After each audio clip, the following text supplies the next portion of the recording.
Hello, ladies and gentlemen. I always do the YouTube voice for those watching on stream. We're going to have a Q&A at the end of this portion. Today, we're going to be talking about the state of the league. We're going to be talking about how things are looking coming into week 3. We're going to talk about how the top 5 teams have showcased evolution and how we kind of rate them. And also, we're going to talk about like the bottom team race. I think in terms of the bottom teams, I think it's pretty set in stone that SK is going to go 0-9. I really don't see a lot of redeeming qualities about SK. I think that SK are really suffering in the sense that first week they tried to do these early kind of compositions, early skirmishing compositions to snowball, and that was it seemingly like a very big commitment that they made. I think that loss against Team Heretics was the beginning of the end in a way. They tried the Nidalee comp, they tried the Galio comp, and then they kind of tried to shift over in the second week where they tried to do this thing, what Team Heretics already did for probably a lot of weeks in practice, where they tried to move the needle over in terms of playing some compositions that are easier to teamfight with and have some scaling components. But I feel like it's just too late. I think this is just an attempt from SK to outscale KOI, which is just this is always what this is, reeks of desperation. And I think that SK for sure is cemented into the bottom 2. Rogue versus SK is going to be a crazy matchup coming up. Rogue versus SK. Other than that, you know, it is what it is. We have that on Sunday, the first match, Rogue versus SK. I think the big difference between Rogue, SK, and Team Heretics and Team BDS is the fact that Team Heretics at least have a very respectable approach to what they're doing, in the sense that they have drafted scaling, and I feel like they're aware more than others about what position they're in. And more than anything else, they have like the Victor, Maokai Ezreal on lock. This is a very easy and sound way to win games against teams that are inaccurate. I like that a lot. I have respect for teams that try to gradually improve and are not delusional about where they are. I think this idea of how difficult it is to execute certain compositions is super important. They have the Ivan, they were picking the Victor, high prior Victor. I like that on this 15.1. And then the extension of that as well with Team Heretics, where they had the Smolder into the Corki, and they just play solid, scaling games. I'm a big fan of Carlsen. I think Carlsen as a player definitely, is a good pickup. I think Carlsen so far has been very solid. I like Carlsen, and I do think that Shio is doing well. Most of the time I've been very negative towards Shio in the past, especially because of his last year of play, because it wasn't on the same level as the Crowny year. But I do think that he's quite solid. He's quite solid. So Team Heretics, I think they're going to make it. BDS, I think on sheer force of just being individually good enough, I do think that they're going to make it. But Team BDS is very incohesive. It's very clear, like the Paros 113 duo, they are not setting up the rest of the boys for success, I think.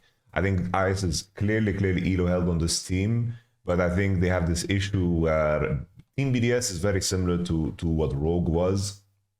In the past. Meaning that they are suffering from inactivity and their activity looks so forced. Team BDS, if I think of them now in terms of how they should win games, I'm thinking they should just pick champions at hyperscale and pray. Because any form of activity is very scary. Team BDS stole a victory off of G2, and in a different world, they could be sitting at 1-5 right now.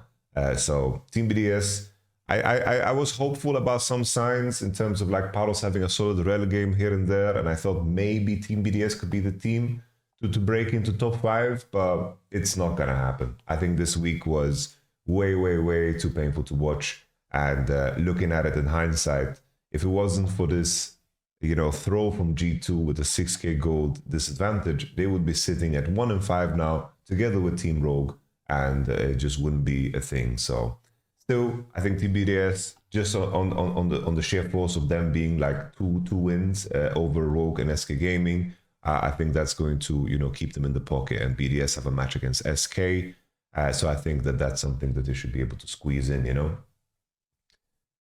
So there's that. BDS had one game, right, where they played the Fnatic composition, not the Fnatic composition, sorry, the Nidalee composition. And I do think this was like a solid attempt, but they were so disconnected. Like 113 did look pretty decent on the Nidalee. Better than Closer, that's for sure. Best Turkish Nidalee in the league. So there's that. But BDS, I'm very, very unhopeful about them breaking into top 5. I think that the Irrelevant has not found this place in this team. I think the main hope is that at least for Nuke, the meta is in a good place. But nevertheless, that's top 4. I guess we can talk about Team Vitality too. The Team Vitality, I think the last game they played last weekend against Rogue, I kind of like Hilly, bro. I think Hilly had a decent game, good game. I think that's always a great sign. You know, he's the canary in the gold mine, you know. And it seems like he's breathing good air, you know. Hilly's waking up a little bit. I think that Nako is a really good player. I really, really like the new generation of top laners we got in the league now. Nako, Lot, and Mr. Carlson. I think these are exciting players. I feel like there's some fresh air into the top lane. But at the same time, I do think that this is an easier time to come into the league than other, because lane swaps can get you out of tough lane phases. Everyone skews their picks towards lane swaps too, which means that you're playing very, very reoccurring matchups. I think the class of someone like Broken Blade really, really, really shows through in those, you know, deep best of 5s. So I think that over time, we're going to see the experience of a Kana, the experience of a BB, really, really, you know, be more important. So, but I think the standout for me is just Nako is doing super well. I think that Hilly is coming back into form, and I think that's good. I think that's good. Vitality, I think right now, for me, not only through score, but it seems like they are the clear 6th best team of the league. And, you know, I think Kazi, you know, speaks for himself. I think Kazi is a great player, and they are the clear 6th best. All right, now we've gotten that out of the way. Let's get into the bread and butter. We have the top 5. So where do we start? I think that we can start with Movistar KOI. KOI had a fantastic, fantastic week. It was a very big matchup against GX that they played. I think what is so good about KOI that they really, really, you know, really made it clear is that KOI is so good in terms of their fight selection. I think KOI fight selection, meaning when they want to snap, when they want to collapse, I think that there are some great examples here. Like, even though this fight was even in numbers, it's like recognizing the window to swing together with jungle and support on Koki collapse. Like, this is very, very high level classic play. I think always when Elioya snaps together with Alvaro, it always makes a lot of sense to me. They have very good situational awareness and very good cohesion. I like it a lot. I'm going to try to find another example that was super, super good. Let me see.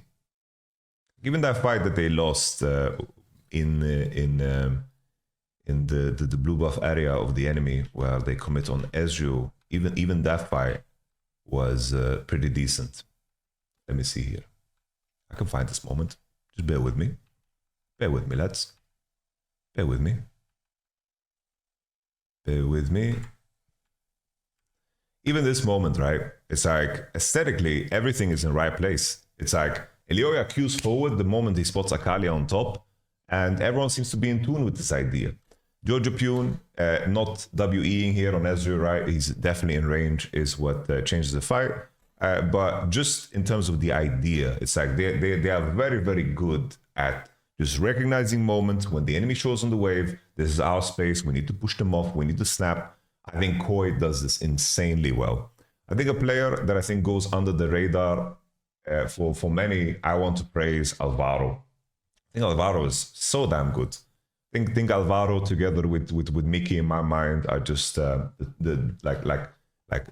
in terms of knowing where to move and knowing where to be. I think that Mickey and Alvaro are just super, super insane. I think that Jun does the things that the viewer likes. And also, don't get me wrong, I like too. It's like mechanically, he gets like good fights, good team fights, good engages, good snaps. Yeah, good mechanical poppy play with his ultimates and so forth, right?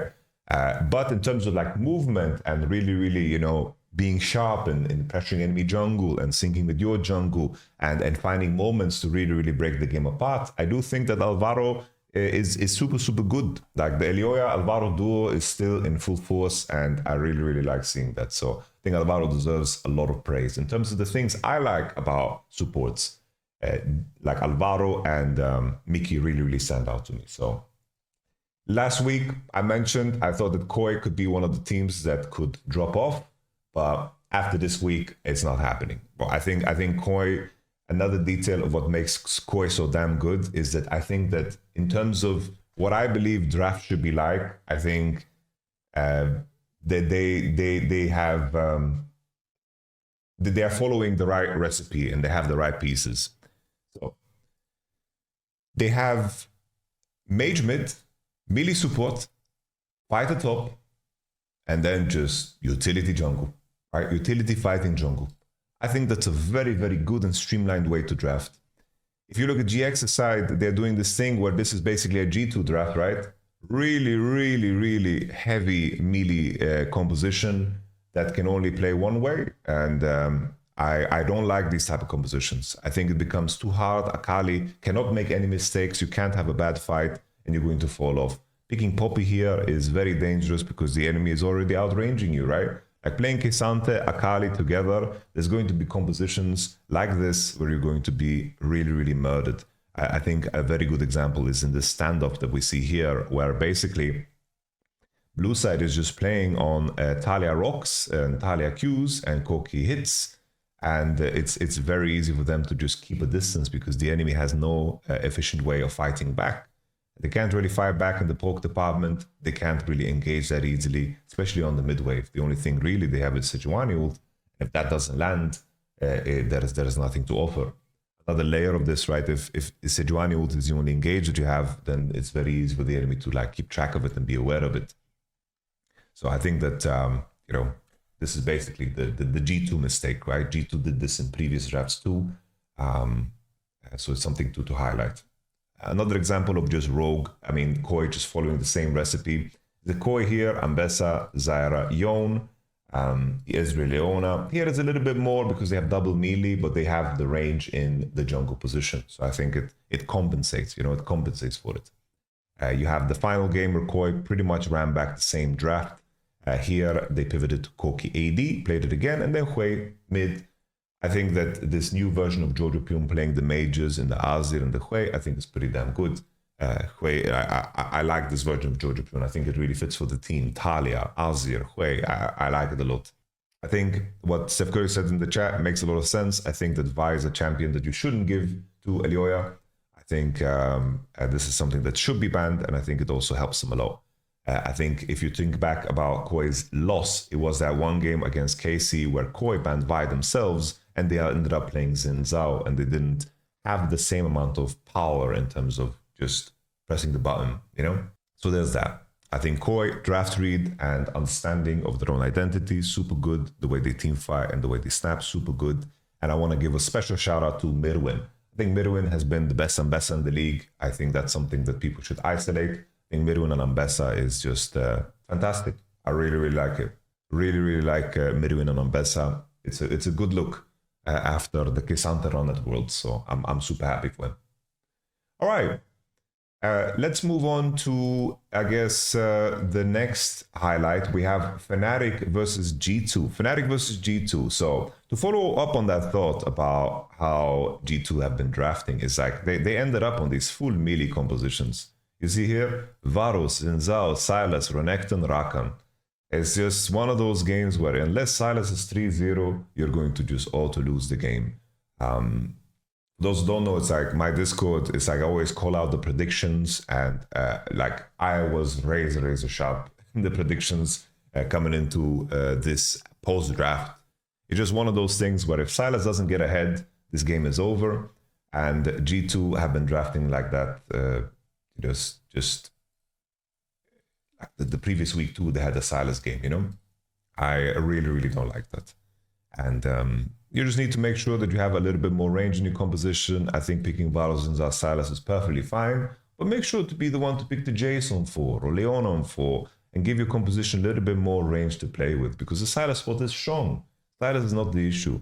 I think just that you end up on Renekton Rakani on 4-5 instead of Jace Leona, I think is just a bigger issue, you know? You want to be the one with the Jace here on 4. Instead, you get yourself a losing matchup, and that's it. In this particular game, between Fnatic and G2, I think the key thing that I want to highlight is just what has G2 lost with the removal of Mickey. I think that Mickey as a player is insanely good, because he basically, in regular seasons, it's like people complain about Mickey in regular seasons because it's like, oh, he's inting, whatever, he's dying. But I do think that Mickey does things that no other support does in terms of breaking the game. Whether it's taking summoners in really clutch opportunities or finding gank timers that nobody else can think of, I think that Mickey is just a wizard. Mickey, in this particular game, I will highlight it again in terms of how good Mickey is, of his flow. I think that first, we just take a look at the dive. All right, BB under the turret. He died, okay. And then Oscarine did a good job of pushing Zinzao off. I like this. And then in the end, Oscarine just doesn't take plant when he probably could have. I'm not so sure. He just misclicks here. Like why didn't he hit the plant? Who cares? We continue. They don't get the redive in because BB reaches level 2. But look at that now, the Leona opener. So Leona crosses into top side. Doesn't show on vision here. Mickey is just crossing through. Takes the plant. And Screamon should know at this point in time, right? He should know. Mickey still hovers around just to spot Screamon and take space and take information. And then the moment Zinzao leaves, look at that. Look at that, bro. Just sneaks in. Caps feels safe because he has Zinzao right next to him, and he finds the gank onto Caps. And from based on what I mentioned before, right? If Sylas is ahead, maybe Red Side can win. But this gank is just such a tight window, because it's like Sylas needs to trade actively. If he has the window where Zinzao gives him attention, he wants to get a trade in onto Humanoid, and Mickey just abuse it, right? Mickey just abuse it. Later on in the game as well, it's like there were moments where Ansama burned sums on mid-wave. I wanted to highlight this one because those are things also that just straight up break the game. Let me find that moment. I think it might have been here. It was here. Yes, the same thing, right? It's like Maokai showed on top wave together with Azir, and Mickey, aesthetically from G2 side, it's like, oh, I have Zinzao behind me, and Maokai showed top. I want to play the game. But I really like how Mickey judges information real time, and it judges it for what it is. Like if the enemy gives him space, he's going to take the space. And as he takes that space, he's going to get opportunities. Sure, in both of these cases, you can tell me, well, Caps just inted and Hansama just inted. But the thing is, League of Legends at the highest level is a question of squeezing. It's a question of squeezing and not having fear for what could happen. If you have fear of what could happen every time, you're not going to be doing anything. If the enemy can be everywhere, you can't be anywhere. Right? And in this case, Hansama in the end lost both sums, and for a Drake that is coming up in 3 minutes 30, it's super crucial. So I definitely feel like G2 missed that level of spice, because I do think that Mickey creates a level of positive chaos that created a lot of opportunities for BB and Caps. Because right now, I think that's what G2 is. It's like right now, G2 is, can Caps and BB carry and drag the team over the finish line? Obviously, this particular game, I think in this condition, with Ozzy being 2 core and blue side being like full range and Oscarine recovering after all the dives that they did towards him, I don't think that the red side can necessarily win. Here, this is the other side of Mickey, right? It's like they just want to punish Hansama with no sums, but upset on Oscarine are just not in range. So here, Mickey is just straight up linting a little bit, and then Caps giving it back. Caps having like probably the 2 worst Caps games of the season were on Sylas. I think this was Caps' way of showing Mickey that he misses him. I'm going to end with my brother. Anyhow, Fnatic win in a very convincing fashion. G2, like Fnatic, beat them when they're at their weakest. And I do think that G2's draft priors are quite scary. I just want G2 to draft more range. which they ended up doing, right, against, of course, against GX. Right? The pivot here was after they picked the K'Sante, enemy goes Varus Jace, they have Zyra Koki, they put Koki mid. All right, they went MF, Nautilus. They have more range in the composition. They can at least breathe in the game a little bit more. Isn't ideal, but it is what it is. We can move on to that game too. Fnatic versus G2. Fnatic won.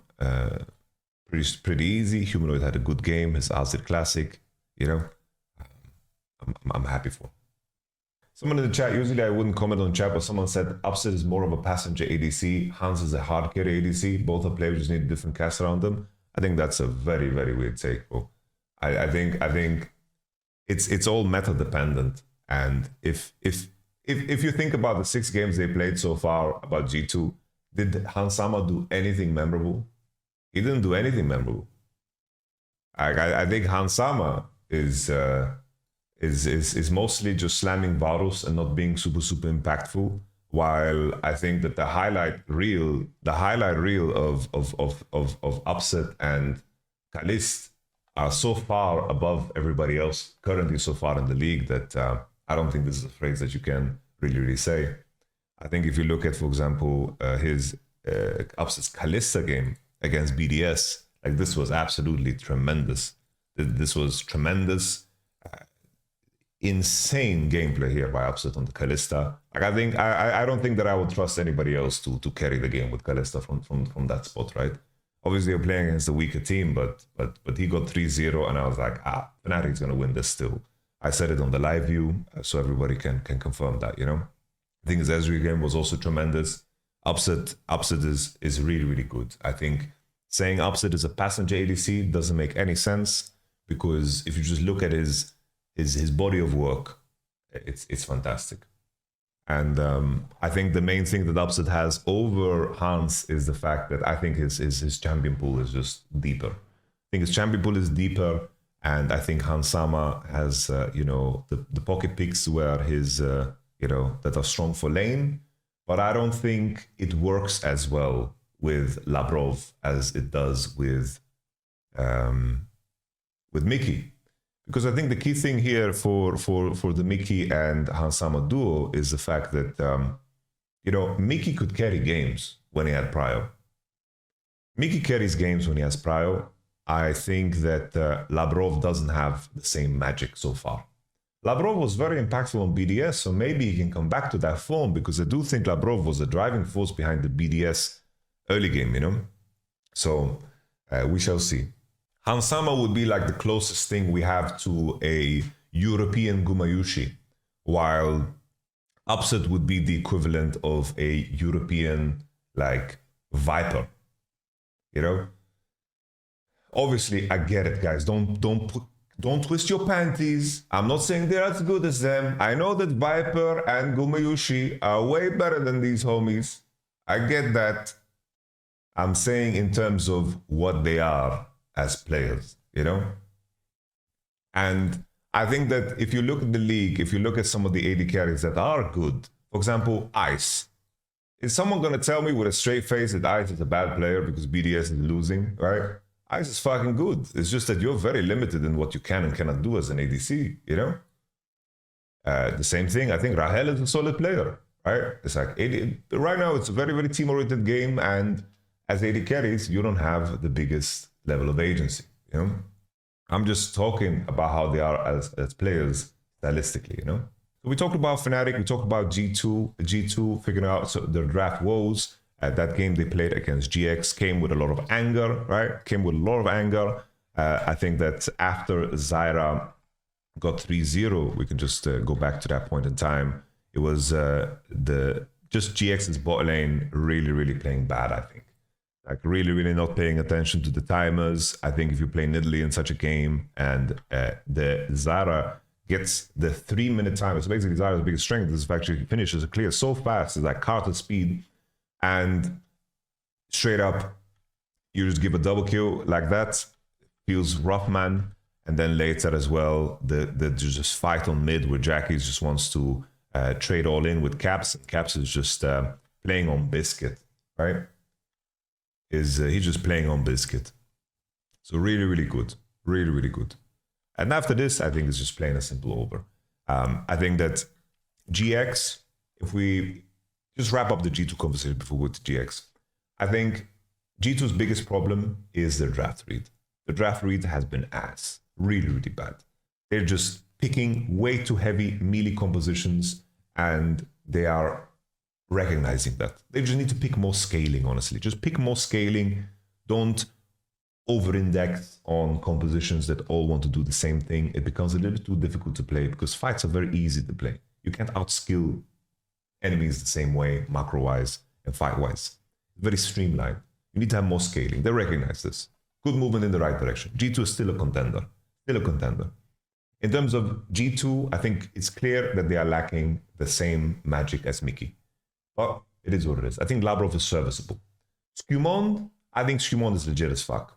I think Skumond has played 2 great weeks. I think his Zinza game against SK was one of the bad ones, but Skumond is legit as fuck. I made comparisons before, but Skumond, you know what the vibe he gives me, Skumond? He gives me like EU Tarzan vibes. Not saying it's as good as Tarzan, don't get me wrong. I'm just saying stylistically in terms of how he is as a player. Skumond, the main thing for him though is just, I don't know, he played a lot of Nunu in his life. Maybe he's missing that Nunu chomp button because on objectives, I'm nervous about Skumond, which is an important detail of the game, but everything else in terms of pathing, in terms of fighting, in terms of where to be, I do think that Skumond is super good. I think the game, if you go past the objective play that G2 like botched because it didn't burst and didn't smite, I do think that Skumond has played very complete games. So I don't think just because Yak is doing good on KC that it wasn't wrong for them to go to Skumond. I do think that I always said the same. G2 getting rid of Mickey is a mistake, but getting rid of Yike I think makes sense. It made sense for G2 and it made sense for KC. Like it made sense for Yike, sorry. Yike, for me, it was very clear he's going to be better on the next team. He needs to get out of, he needs to leave the nest and spread his wings a little bit to see what he's capable of and challenge himself, to reinvent himself, no longer be the little brother. And I think that's fantastic for Yike.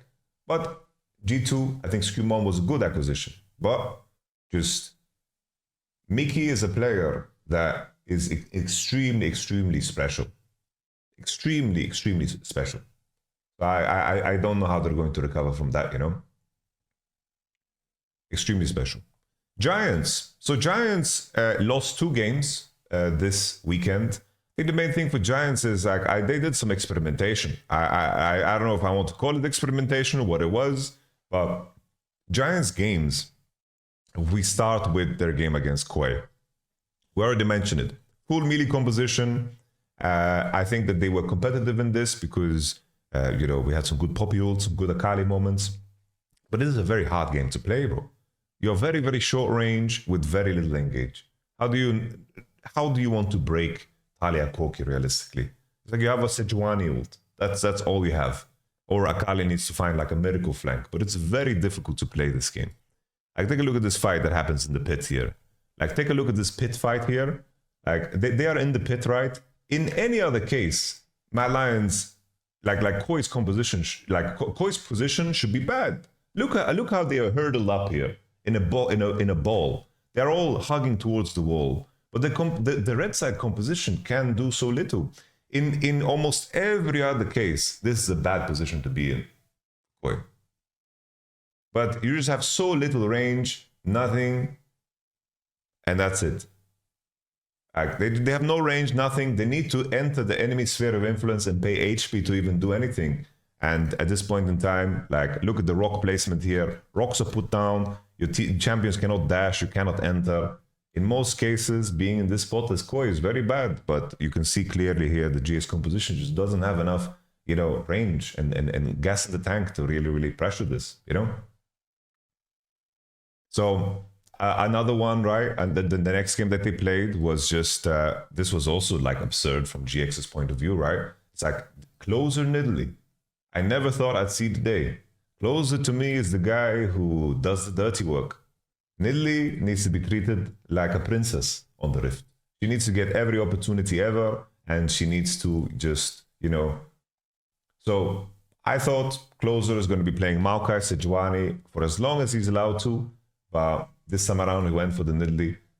On paper, playing Varus, Jace, Nidalee against these three is good, right? Because the enemy is lacking engage and you outrange, you know, you outrange, right? And then you just round off the composition because your comp is already set in stone and you just need to round off the composition with lane strength. But they went for Smolder and Nidalee, and this just looked the least GX I've ever seen them as.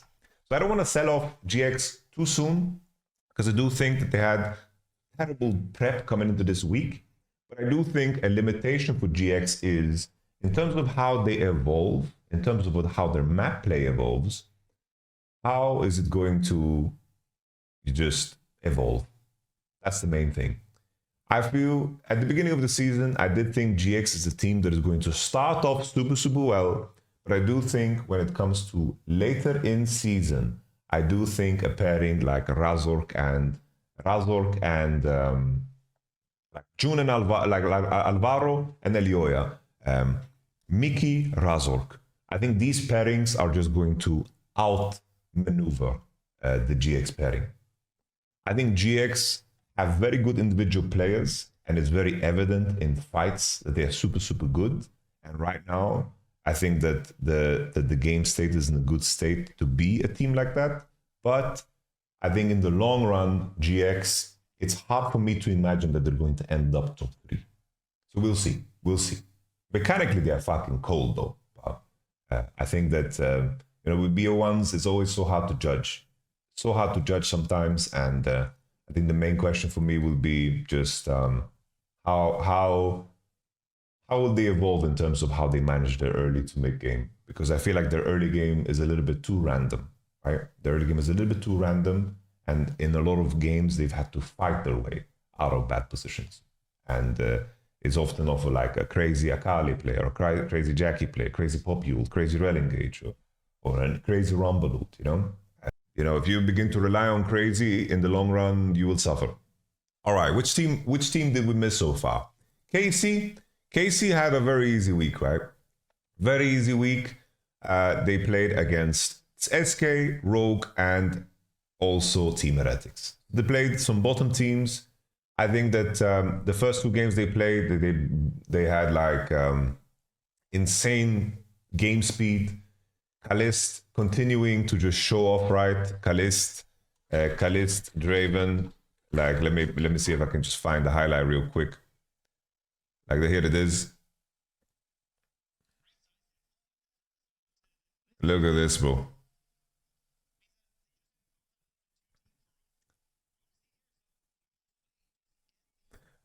He knew, apparently, he checked Kallista's mana, so he knew Kallista couldn't rend because Kallista mana was 30, and he just checked real time as he was getting ganked and he's sidestepping.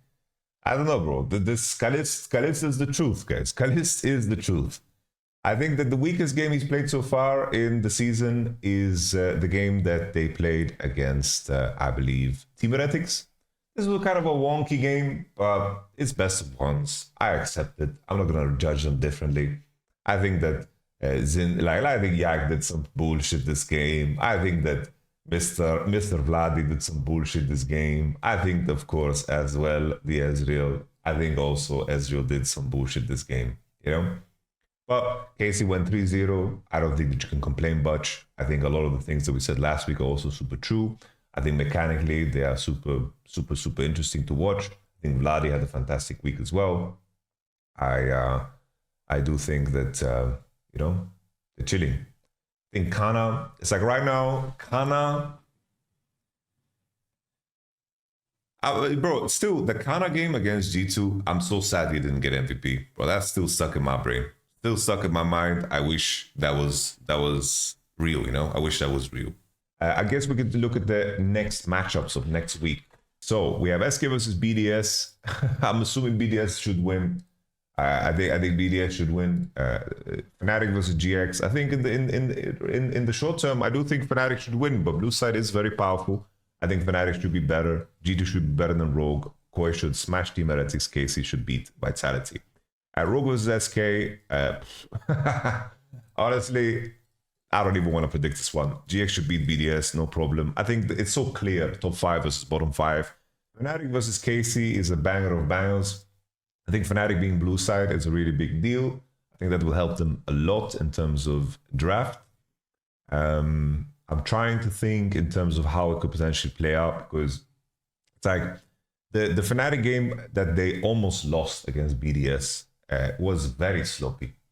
Like Fnatic has had some very sloppy games. I feel like the floor of KC is way higher than Fnatic, because KC's sloppy game doesn't look as bad as Fnatic's sloppy game. So there's that, you know. I do think that Fnatic's form at their best, I think that they are probably better than KC right now at their best.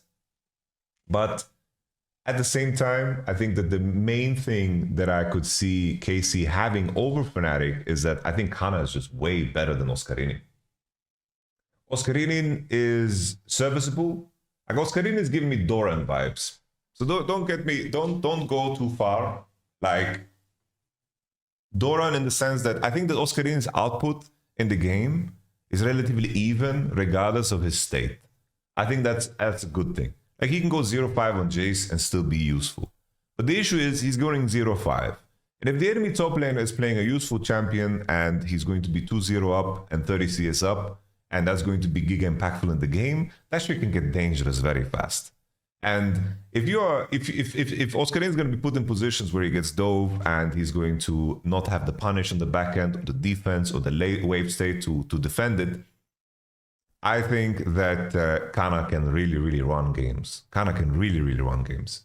I think that KC get more dangerous over time in the game because of how Vladi plays in team fights. I think the main concern for me here is that Fnatic's solo laners can be very inconsistent in their performance, and Razork too, and Mickey too, honestly.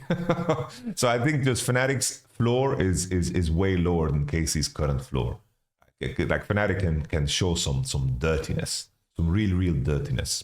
So I think this is a game that can definitely go both ways. I'll predict this live on my Discord as per usual. I think probably I will live view this one because it's just such a big and massive like banger. There's no way we're gonna skip this week, right? The Sunday is crazy with Fnatic and KC, and then G2 versus KOI. We continue. Team Vitality versus Vitality. I think Vitality should win, but Team Vitality is respectable in their approach. I think just Vitality need to draft a lot of scaling. G2 versus KOI, I think, is also a crazy good matchup. The main thing for me, right, is that it's also one of those games where you just have to predict and draft, because I think that right now you should definitely disrupt like the Vi. You shouldn't let KOI pick Vi. You shouldn't invite good Ambessa spots. You should make sure that you have a good amount of engage, and you should maybe make sure that you take Azir away. I think taking Azir away and maybe playing Azir yourself could set up G2 for success, you know. I think it could definitely be like an angle. I think, you know, if you end up in the Zyra cases too, again, I don't mind it at all. I think both teams have shown decent Zyra performances. I do think that there's a chance that G2 just wins. I think we cannot count out G2. I feel like their issues are very solvable, very solvable. But the main weapon for KOI is just that they're very good at snapping, very good at, you know, just snapping and finding the fights. Very good at connecting with Alvaro and Elioya. But I do think that Skewmond is a very clever pather. And the main thing is, if he's playing a champion that can be punished and he falls behind because the Skewmond-Labrov cooperation is not there. Like G2 find most of their efficiencies right now individually. And I think that KOI find a lot of their efficiencies as a group.